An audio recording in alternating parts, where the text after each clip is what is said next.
अस्सलामु अलैकुम वरहमतुल्लाहि वबरकातुह। जी पढ़िए।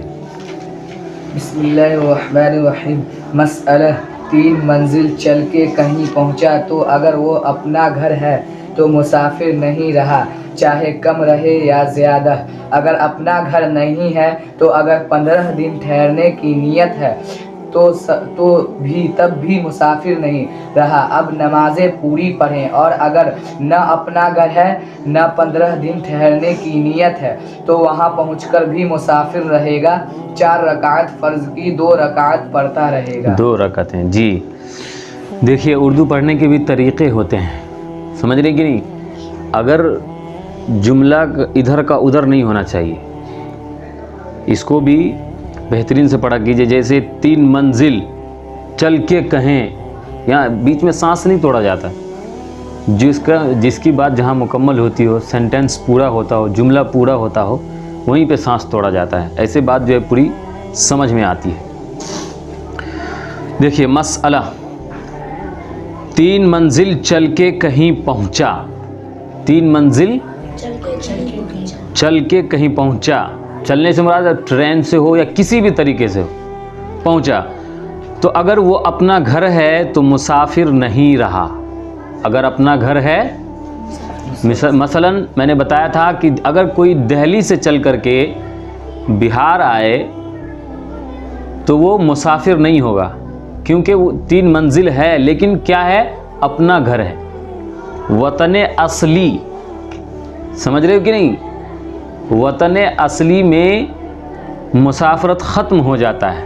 इसको क्या कहा जाता है, वतन असली। ये नया अल्फाज हैं आप लोगों के लिए, इसको बेहतरीन से समझ लीजिए। जहाँ की पैदाइश होती है, जहाँ की पैदाइश होती है उसी को क्या कहा जाता है, वतन असली। समझ रहे हैं कि नहीं। तो वतन असली में आने से मुसाफरत ख़त्म हो जाता है, चाहे 3 मंजिल या उससे ज़्यादा ही क्यों ना चल कर के आए। समझ रहे हैं कि नहीं समझ रहे हैं जी। तो मुसाफिर नहीं रहा, चाहे कम रहे या ज़्यादा, यानी मंजिल कम रहे या ज़्यादा। अगर वतन असली में आ रहे हैं तो मुसाफिर नहीं होंगे। यहाँ पर वजह क्या है वतन असली मुसाफिर ना होने की, कि वतन असली पे आ रहे हैं, अपने घर पे आ रहे हैं। और वतन असली का हुक्म ये है कि सारी चीज़ को जिस तरीक़े से शरीयत में आया है उसी तरीके से अदा करना है। समझ रहे कि नहीं।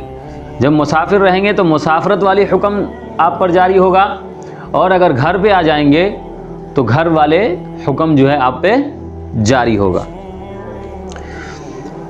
अगर अपना घर नहीं है, अब देखिए, अब अपना घर नहीं है, मसलन यहाँ से किसी और के पास मिलने जा रहे हैं 3 मंजिल दूर। समझ रहे हैं कि नहीं। 3 मंजिल दूर किसी और के पास मिलने जा रहे हैं, तो अगर 15 दिन ठहरने की नीयत हो तब भी मुसाफिर नहीं रहा। 15 दिन ठहरने की नीयत हो, 15 दिन से अगर कम है तो मुसाफिर होगा, नहीं तो नहीं। आगे देखिए क्या कह रहे हैं। 15 दिन ठहरने की नीयत हो तब भी मुसाफिर नहीं रहा। अब नमाजें पूरी पढ़े। और अगर न अपना घर है न 15 दिन ठहरने की नीयत है, न अपना घर है और न 15 दिन ठहरने की नीयत है, तो वहाँ पहुँचकर भी मुसाफिर रहेगा। समझ रहे हैं कि नहीं। अगर 15 दिन से कम ठहरने की नीयत है, समझ रहे हैं, तो वो पहुंचने के बाद क्या रहेगा, मुसाफिर रहेगा। 4 रकात फ़र्ज़ की, 2 रकातें पढ़ता रहे। समझ गए कि नहीं। इसका खुलासा ये है कि अगर आप कहीं दूर से अपने घर में आ रहे हैं तो चाहे 3 मंजिल हो या इससे ज़ायद हो, आप मुसाफिर नहीं रहेंगे। दूसरी बात, अगर आप किसी के पास जा रहे हैं मिलने 3 मंजिल दूर और 15 दिन की नीयत किए हैं, तो मुसाफिर नहीं रहिएगा बल्कि मुकीम हो जाइएगा। तो मुकीम होने का मतलब ये है कि जिस तरीके से आपको घर पे रहते हुए जो शरई हुक्म किया करते थे, यानी 4 रकत वाली नमाज को 4 रकत और 2 रकत वाली को, मतलब जिस तरीके से अदा कर रहे थे उस तरीके से करना है। मुकीम होने का मतलब ये है। और अगर 15 दिन से कम की नियत किए हैं तो वहाँ पहुँच करके आप मुसाफिर हो जाएंगे। और मुसाफिर के लिए जो है शरई हुक्म ये है कि वो 4 वाली को 2 रकत नमाज पढ़े। समझ रहे हैं कि नहीं बात? हाँ, 15 दिन से ज़ायद की नियत है तो मुकीम हो जाएगा। समझ रहे हैं कि नहीं? और अगर 15 दिन से कम की नियत है तो मुसाफिर रहेगा। अगर वतन असली में कहीं से लौट करके आ रहे हैं तो चाहे एक ही हफ्ता के लिए क्यों, एक ही दिन के लिए क्यों ना लौट करके आएँ, आप मुसाफिर नहीं होंगे बल्कि मुकीम हो जाएंगे। समझ रहे हैं कि नहीं?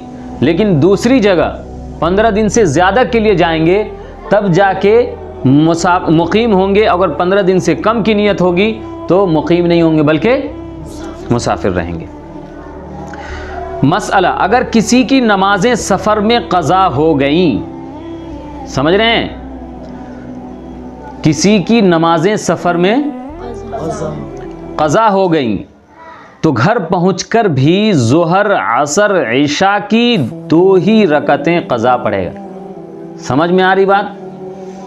आप जो है यहाँ से दिल्ली गए, ठीक है, या 3 मंजिल दूर, मिसाल के तौर पर यहाँ से जहानाबाद चले गए और सफ़र में कोई ऐसा वक्त आया, नमाज का वक्त आया और वहाँ पर नमाज पढ़ने का जो है ये सहूलत पैदा नहीं हुई, तो अब घर रिटर्न आ रहे हैं, तो जो नमाजें सफ़र में क़ज़ा हुई है उस, और रिटर्न आने के बाद ये तो अब मुकीम हो गया, तो अब ये मुकीम हो गया है तो क्या 4 रकत वाली नमाज को 4 रकत ही पढ़ेगा? तो नहीं, क्योंकि उसकी नमाज की जो क़ज़ा कर रहा है वो सफ़र वाले की क़ज़ा कर रहा है, न कि मुकीमी हालत की क़ज़ा कर रहा है। समझ रहे हैं कि नहीं? मुकीमी हालत की क़ज़ा नहीं कर रहा है, सफ़र वाले की क़ज़ा अगर मुकीम होने की हालत में भी करेगा तो वो 2 ही रकत करेगा, 4 नहीं करेगा। कोई समझने लगे कि मैं मुकीम हो गया हूँ तो अब मुसाफरत ख़त्म हो गई है तो मुकीम वाली मसला जो है हम पे जारी होगा, नहीं। अगर सफ़र वाला काम मुकीम होने की हालत में कर रहे हैं तो सफ़र वाला ही तरीक़ा आप पे जारी होगा। समझ में आ रही बातें जी? और अगर सफ़र से पहले ज़ोहर की नमाज क़ज़ा हो गई, सफ़र से पहले यानी सफ़र शुरू करना था, यहाँ से मुझे क्या जहानाबाद जाना था, मैंने अभी इरादा किया ज़ोहर से कुछ देर पहले, ठीक है, सफ़र से पहले, और ज़ोहर की नमाज क्या हो गई? क़ज़ा हो गई, तो सफ़र की हालत में 4 रकतें उसकी क़ज़ा पढ़े, क्योंकि वो मुकीम होने की हालत में क़ज़ा हुई है। समझ रहे कि नहीं? मुकीम होने की हालत में अगर इस नमाज की क़ज़ा हम सफ़र में जा कर के करते हैं तो मुझे 4 रकत पढ़नी पड़ेगी, ठीक है। अगर सफ़र की क़ज़ा मुकीम होने की हालत में करेंगे तो उसकी 2 पढ़नी पड़ेगी। समझ रहे हैं कि बात? यहाँ की वहाँ करें या वहाँ की यहाँ करें, तो वहाँ वाले जो मसला है वही यहाँ करना है, और यहाँ मुकीम होने की हालत वाला जो मसला है वो वहाँ है। समझ में आ रही बात कि नहीं? सफ़र शुरू करने से पहले अगर किसी की ज़ोहर की नमाज क़ज़ा हो गई और वो सफ़र में निकल गया, अब वो वहाँ क़ज़ा करना चाह रहा है तो कितनी रकत क़ज़ा करेगा? 4 रकत। क्यों? इसलिए कि मुकीम होने की हालत में क़ज़ा हुई है। और अगर किसी ने सफ़र की हालत में नमाज क़ज़ा हो गई है तो, और मुकीम होने की हालत में वो उसकी क़ज़ा कर रहा है, तो 4 रकत वाली नमाज कितने पढ़ेंगे? 2 रकत पढ़ेंगे। आगे देखिए मसला, दरिया में कश्ती चल रही है। कश्ती समझते हो? जिसको अपनी ज़बानों में नाव बोला जाता है। समझ रहे हो कि नहीं? लेकिन समंदर के पास जाओगे तो तरह तरह की चीज़ें दिखेगी, किसी को कुछ बोला जाता है, किसी को कुछ बोला जाता है, तो उसमें जो भी चीज़ हो, नाव मुराद लेकर के उस पानी में चलने वाली हर चीज़ शुमार की जाएगी। समझ रहे हैं कि नहीं? दरिया में कश्ती चल रही है और नमाज का वक्त आ गया, नमाज का वक्त आ गया, तो उसी चलती कश्ती पर नमाज पढ़ ले। समझ रहे हैं कि नहीं? जैसे कहा गया कि ट्रेन में है या कहीं भी है, बयाबान में है, जंगल में है, वहीं नमाज का वक्त हो जाए वहीं नमाज पढ़ लो। अल्लाह ने ज़मीन को पाक बनाया है, समझ रहे कि नहीं? ज़मीन पे भी नमाज हो सकती है, समझ में आ रही बात? हर ज़मीन पाक हो जाती है, क्यों? धूप लगने की वजह, धूप जो है उसको खींच लेता है, समझ रहे हो कि नहीं? तो कहीं भी रहे वो नमाज पढ़ ले। कश्ती चल रही है और कश्ती पे क्या करे? नमाज पढ़ ले। अगर खड़े होकर पढ़ने में सर घूमे तो बैठ कर पढ़े। अगर खड़े होकर की कोई तकलीफ, फिर यहाँ तकलीफ वाली बात आ गई। अगर खड़े होने में तकलीफ है तो बैठने में तकलीफ है, अरे बैठने में कहीं तकलीफ हो थोड़ी होगी, कोई बीमारी या किसी और वजह से ऐसा होता है तो तकलीफ होती है। लेकिन अगर कोई आदमी सही है, दुरुस्त है, तो उसको बैठने में कोई तकलीफ होगी। अब बैठना तो सबसे आसान सहूलत है और इसको कोई तकलीफ नहीं हो सकती है, तो वो क्या करे? बैठ करके नमाज पढ़े। समझ में आ रही बातें? खड़े होने में होती है, अगर ट्रेन चल रही है, अगर उसमें खड़ा होगा तो ऐसे हिलडुल होकर गिर सकता है, समझ रहे हो? तो बैठ के नमाज पढ़ ले। जैसे बस वगैरह चलती है, ट्रेन वगैरह चलती है, तो थोड़ी बहुत उसमें जो है हिलडुल होता रहता है, समझ रहे हो कि नहीं? तो उसमें अगर नमाज की नीयत में जो हम खड़े होंगे तो हो सकता है कहीं भी ब्रेक ले या कुछ हो तो गिर सकते हैं, तो बैठ करके नमाज पढ़ ले। अगर खड़े होने में गिरने की ये नहीं है, अंदेशा नहीं है, तो खड़े होकर के नमाज पढ़ ले, कोई दिक्कत की बात नहीं है, समझ रहे कि नहीं? जी। मसला, रेल में भी नमाज पढ़ने का यही हुक्म है, समझ रहे कि नहीं? कश्ती में भी वही और रेल में भी वही। जो भी बसें हैं सवारी, मोटरसाइकिल पर भी नमाज पढ़ी जा सकती है, पता है आपको? नई बात आ गई ना? मोटरसाइकिल पे भी नमाज पढ़ी जा सकती है, बताऊंगा मैं वो मसला आने के बाद। रेल में भी नमाज पढ़ने का यही हुक्म है कि चलती रेल पर नमाज पढ़ना दुरुस्त है, समझ रहे हो कि नहीं? चलती रेल पे नमाज पढ़ना दुरुस्त है। और अगर खड़े होकर पढ़ने में सर घूमे या गिरने का खौफ हो, मैंने अभी बताया, गिरने का खौफ हो तो बैठ के पढ़े, वरना खड़े होकर नमाज पढ़े, समझ रहे हैं कि नहीं? बिला उज़्र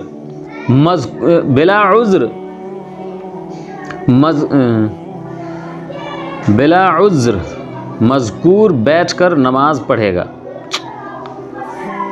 बिला उज़्र बैठ कर नमाज पढ़ेगा तो नमाज ना होगी। बिला उज़्र बैठ कर नमाज पढ़ेगा तो नमाज ना होगी, क्योंकि क़याम फ़र्ज़ है, समझ रहे कि नहीं?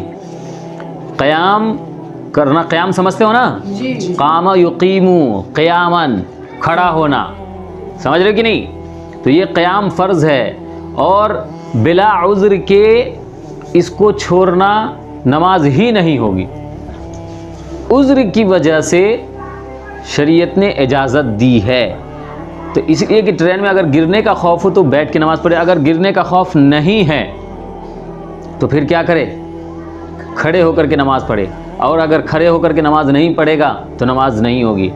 अगर अंदेशा है गिरने वरने का, किसी तरह की परेशानी का, तो नमाज हो जाएगी। मसला, नमाज पढ़ने में रेल फिर गई मतलब घूम गई, समझ रहे कि नहीं? और दूसरी तरफ हो गया, यानी मिसाल के तौर पर पश्चिम इधर के हैं और मैं इधर को, जब ट्रेन रुकी थी तो मैं इधर को नमाज पढ़ रहा था, फिर ट्रेन चली और चलने के बाद ट्रेन घूम गई, पश्चिम से फिर गई। देखिए उसका क्या हुक्म है? तो नमाज ही में घूम जावे, क्या करे? नमाज ही में घूम जावे और क़िबला की तरफ मुंह फेर ले, बशर्ते के मालूम हो जावे। ये बात पहले आ चुकी है, समझ रहे हैं कि नहीं? कि ट्रेन चल रही है, उसमें आप नमाज पढ़ रहे हैं और आपको जिस टाइम नमाज शुरू किए थे उस टाइम मालूम था कि क़िबला इधर को है, तो आप उधर घूम करके नमाज पढ़ रहे थे। फिर ट्रेन कुछ दूर चलने के बाद जो है ट्रेन पश्चिम से निकल गई, दूसरी तरफ घूम गई। तो अब आपको अगर मालूम है कि पश्चिम ट्रेन घूम गई है, हमको इधर पश्चिम है, तो क्या करना होगा? आपको नमाज में ही घूम जाना है, समझ रहे हैं कि नहीं? हालांकि बताया जाता है कि सीना अगर फिर जाए तो नमाज नहीं होगी, लेकिन शरीयत ने यहाँ इजाज़त दी है कि मालूम है तो क्या करे, फिर जावे पश्चिम के क़िबला की तरफ, वरना नमाज नहीं होगी। जी मसला, अगर 3 मंजिल जाना हो जब तक मर्दों में से कोई अपना महरम या शौहर साथ न हो, उस वक्त तक सफ़र करना दुरुस्त नहीं है। औरतों को कितना दूर तक अकेला सफ़र नहीं करना है, समझ रहे हो कि नहीं? अगर 3 मंजिल औरतों को जाना हो, समझ रहे हो कि नहीं, जब तक उसके साथ कोई मर्द न हो या महरम न हो तो वो जा नहीं सकती, समझ रहे हो कि नहीं? सफ़र नहीं करना चाहिए, करना दुरुस्त नहीं है। बेमहरम के साथ सफ़र करना बड़ा गुनाह है, समझ रहे हैं कि नहीं? हर औरतों को आप लोग भी अपना ख्याल रखा कीजिए, घर में है, माँ है, बहन है, रिश्तेदार है, क़ारिब है, तो उन तक आप लोग को मसला मालूम है तो मसला उन तक पहुँचाना है कि कोई मर्द आपके साथ महरम न हो, अपना मर्द न हो तो आप इतनी दूर सफ़र न किया करें, समझ रहे हो कि नहीं? जी, क्योंकि बड़ा गुनाह कहा गया है। और 1 मंजिल या 2 मंजिल जाना हो तब भी बेमहरम के साथ जाना दुरुस्त नहीं। अगर 1 मंजिल जाना हो तब भी, 2 मंजिल जाना हो तब भी। मिसाल के तौर मतलब ये हुआ कि औरतों को घर से बाहर बग़ैर महरम के जाना ही नहीं चाहिए जब तक उसके साथ में कोई महरम न हो, समझ रहे हैं कि नहीं? हदीस में उसकी बड़ी ममानियत आई है। ममानियत के माना लानत, मतलब उसकी मलामत की जाती है, वो आई है, समझ रहे हो कि नहीं? जी, आज के लिए यहीं तक। अल्लाह तबारक व तआला हम सबको सुनने से ज़्यादा अमल करने की तौफ़ीक़ अता फ़रमाए।